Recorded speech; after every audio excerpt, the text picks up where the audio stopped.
வணக்கம் நண்பர்களே. திருச்சியிலிருந்து சேலம் செல்வதற்காக திருச்சி சென்ட்ரல் பஸ் ஸ்டாண்டில் அரசு பேருந்தில் ஏறினேன். நள்ளிரவு மணி 11. பேருந்து குளித்தலை ஏரியாவை தாண்டி சென்று கொண்டிருந்தது.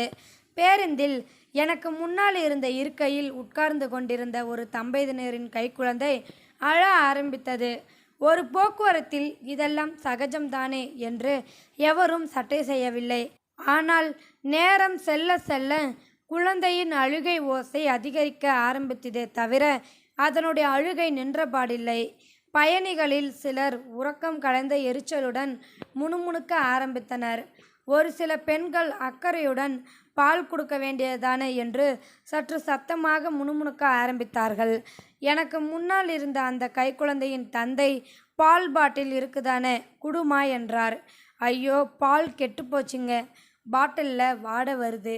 அந்த தந்தை டிரைவர் மற்றும் கண்டக்டரிடம் கேட்க அவரும் வழியில் டீ கடையை பார்த்தால் நிறுத்துவதாக சொன்னார். பேருந்து தொட்டியம் ஏரியாவை தாண்டி சென்று கொண்டிருந்தது. தற்பொழுது இருப்பதை போன்று 4 வழிச்சாலைகள் அப்பொழுது கிடையாது.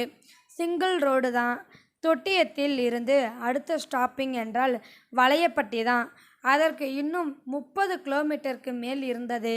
எப்படியும் 50 நிமிடங்களுக்கு மேல் ஆகிவிடும். குழந்தை அடித்தொண்டையில் வரா வரா என்று கதற ஆரம்பித்தது. அப்போது ஒரு வயதான பெண் அந்த குழந்தையின் தாயை பார்த்து, ஏமா பார்த்தா 6 மாதம் குழந்தை மாதிரி தானே இருக்கு, தாய்ப்பால் கொடுக்க வேண்டியது தானே, புடவை தானே கட்டியிருக்க என்றார்.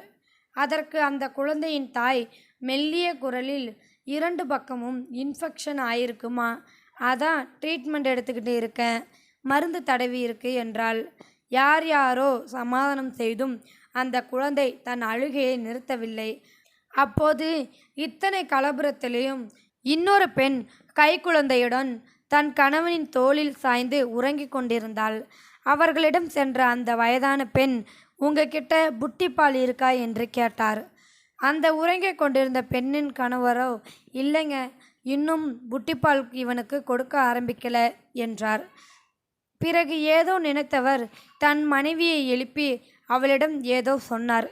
அந்த பெண் உறக்கம் கலைந்து எரிச்சலுடன் எழுந்து வந்து இந்த அழுது கொண்டிருந்த குழந்தையை வாங்கி, என்னடா உன் பிரச்சனை, அர்த்த ராத்திரியில் ரவுடித்தனம் பண்ணிட்டு இருக்கிற என்றபடி அருகில் இருந்த காலியான இருக்கையில் உட்கார்ந்து அந்த குழந்தைக்கு தாய்ப்பால் கொடுக்க ஆரம்பித்தாள். சட்டென்று அந்த குழந்தை அமைதியாகிவிட்டது. 10 நிமிடங்களில் அந்த குழந்தை பால் குடித்தபடி ஆழ்ந்து உறங்க ஆரம்பித்தது.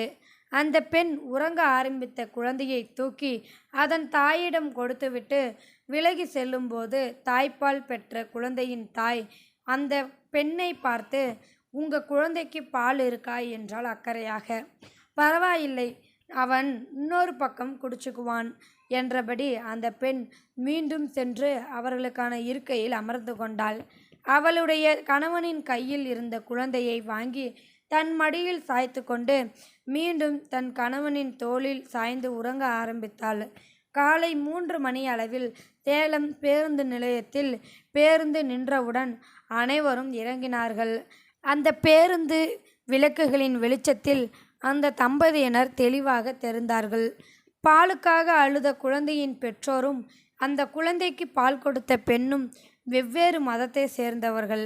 இந்த வீடியோவில் கருத்து உங்களுக்கு பிடிச்சிருந்தா கமெண்ட் பாக்ஸில் கமெண்ட் பண்ணி கூட உங்கள் ஃப்ரெண்ட்ஸுக்கு ஷேர் பண்ணுங்கள். இது வரைக்கும் நம்ம சேனல் சப்ஸ்கிரைப் பண்ணுங்கள். கீழே ஒரு பெல் சிம்பிள் இருக்கும், அதையும் கிளிக் பண்ணுங்கள். தேங்க்யூ ஃபார் வாட்சிங்.